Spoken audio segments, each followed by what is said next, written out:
Good morning all. हम लोगों ने फर्स्ट पोएम पवन दूती कंप्लीट कर ली है। मैंने उसके क्वेश्चंस आपको दिए थे और शब्दार्थ दिए थे।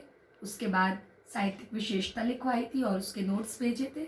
2 एग्जाम्पल्स भी आपको दिए थे कि किस तरह के क्वेश्चंस बोर्ड में पूछे जाते हैं।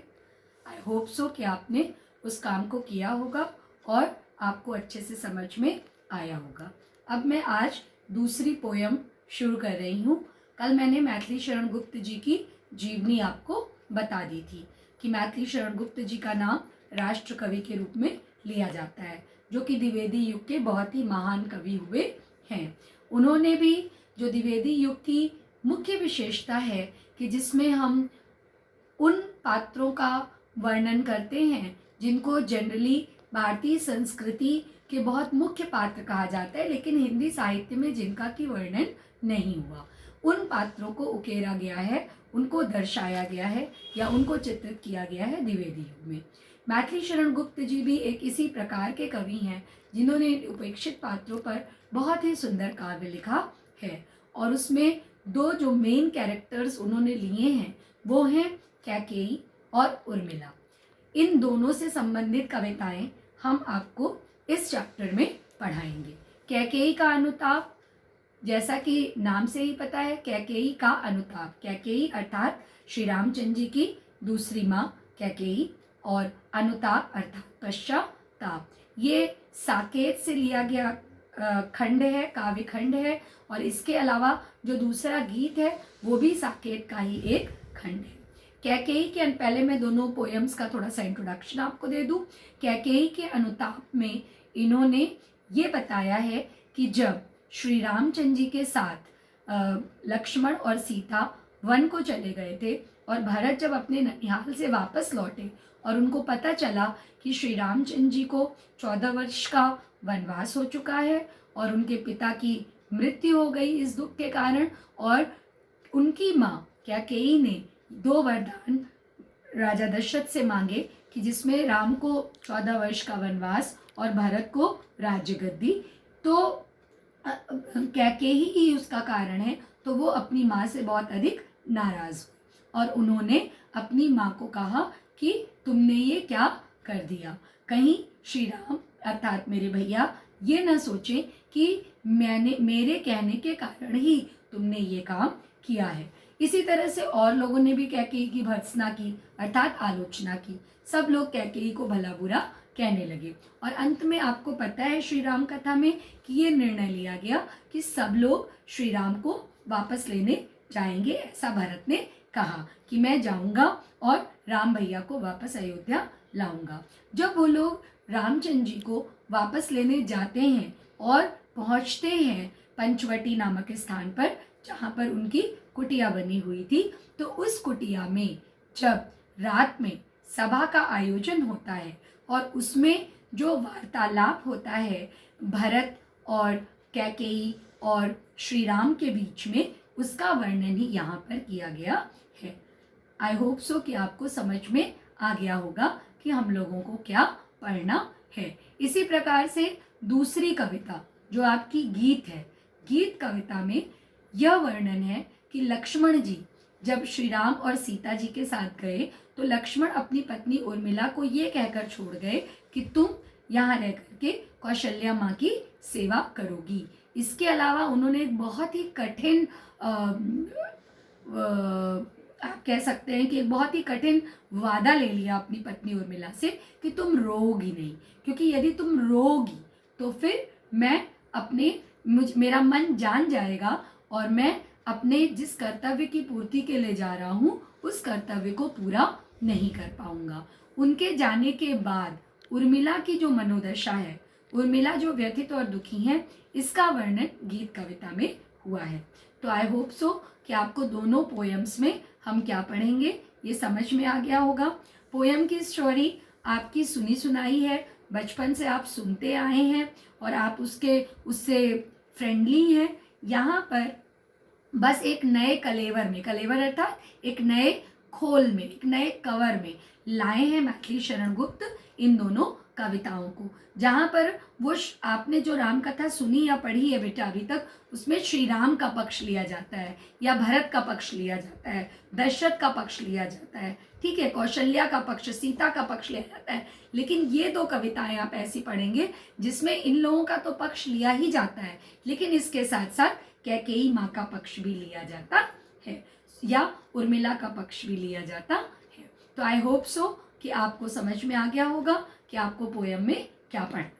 संदर्भ आप पोयम का क्या लिखेंगे वो मैं आपको बता रही हूँ कि प्रस्तुत काव्य खंड की पंक्तियाँ या प्रस्तुत काव्य खंड हमारे द्विवेदी युग के यशस्वी राष्ट्रकवि मैथिली शरण गुप्त द्वारा रचित राम काव्य परंपरा के प्रमुख महाकाव्य साकेत से लिया गया है, या अगर पंक्तियां लिखेंगे तो ली गई हैं, जिन्हें काव्यांजलि में कैकेयी के अनुताप शीर्षक के अंतर्गत संकलित किया गया है। मैं आपको इसे लिखवा भी दूंगी। और प्रसंग क्या होगा?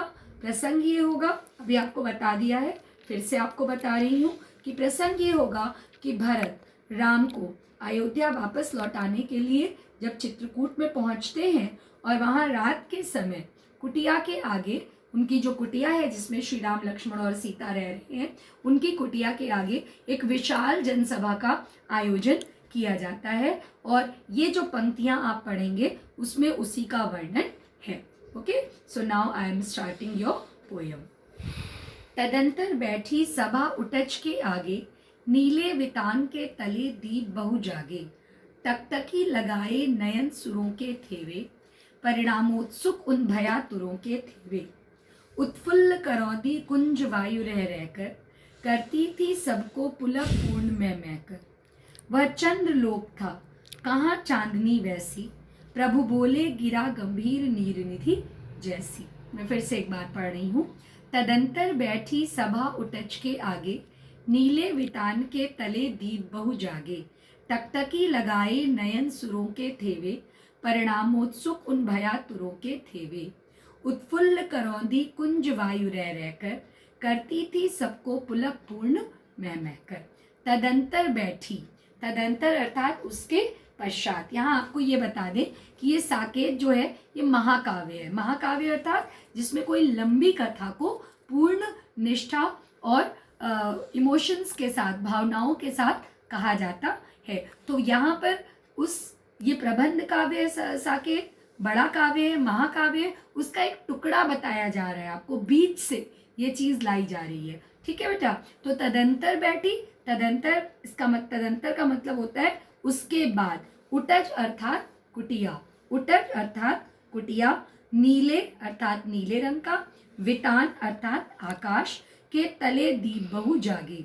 तदंतर अर्थात कि उसके उपरांत। अब आप ये नहीं पूछेंगे कि किसके उपरांत, आप कुछ इसमें आपको लिखने की जरूरत नहीं है, ये अंडरस्टूड है कि ये प्रबंध काव्य है। आप चाहें तो साहित्यिक विशेषता में लिख सकते हैं या प्रसंग में लिख सकते हैं। तो आप अर्थ कैसे शुरू करेंगे? तदंतर बैठी सभा उटच के आगे, सीधे सीधे शुरू करेंगे कि उसके बाद जो सभा थी वो रात को सभा उटच के आगे, कुटिया के आगे सभा का आयोजन किया गया।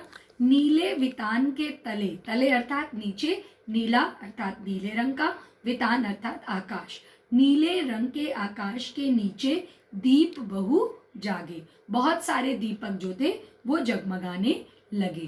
टकटकी लगाए नयन सुरों के थेवे, टकटकी लगा करके जो देवता थे वो नीले आकाश के नीचे जो दीप टिमटिमा रहे थे वो क्या थे? वो टकटकी लगाए नयन सुरों के थेवे, ऊपर से आकाश से जो है वो देवता देख रहे थे कि अब यहाँ सभा में क्या होगा। परिणामोत्सुक उन भयातुरों के वे थे और वो परिणाम के लिए उत्सुक थे। भयातुर, भय से आतुर, भय से व्याकुल थे वे कि अब इसका क्या परिणाम होगा। उनको किस चीज का भय था? उनको इस चीज का भय था कि उनको किस चीज के परिणाम को जानने की इच्छा थी, या किस चीज का भय था? उनको इस चीज का भय था कि कहीं श्री राम भरत जी की बात को मान करके बात मान लेंगे और अयोध्या नगरी वापस चले जाएंगे तो फिर रावण का विनाश कैसे होगा। तो रावण का विनाश कैसे होगा, ठीक है। उत्फुल्ल करौंदी कुंज वायु रह रहकर, करती थी सबको पुलक पूर्ण मैं कर। और द्विवेदी युग की एक और भी बहुत बड़ी विशेषता है कि वो साथ में, और उसमें भी मैथिली शरण गुप्त जी की, कि वो प्रकृति चित्रण बहुत करते हैं। आपने 9th क्लास में साकेत का एक भाग बेटा पढ़ा है, चारु चंद्र की चंचल किरणें खेल रही हैं जलतल में, स्वच्छ चांदनी बिछी हुई है अवनी और अंबर तल में। ये साकेत की पंक्ति है, याद कीजिए। मैंने आपको उस समय बताया था जब पढ़ाया था, या जिसने भी आपको पढ़ाया होगा, कि आप 12th में भी इसको पढ़ेंगे। तो मैंने आपको ये चीज़ बताई थी कि इसका एक पार्ट आप लोग 12th में पढ़ते हैं। तो वही चीज़ है, यहाँ पर भी उन्होंने प्रकृति वर्णन किया है। उत्फुल्ल करौंदी कुंज वायु रह रहकर, उत्फुल्ल अर्थात बहुत खुशी भरी, करौंदी कुंज, करौंदा, आप करौंदा एक फल होता है छोटा सा लाल लाल रंग का, कुंज अर्थात लताएं, उसकी लताएं, लताओं से भरी जो वायु थी वो करती थी सबको पुलक पूर्ण मैं कर। करौंदे की बेल से भरी हुई वायु जो है वो चल रही थी और वो पूरे वातावरण को महका रही थी, वो पूरे वातावरण को महका रही थी।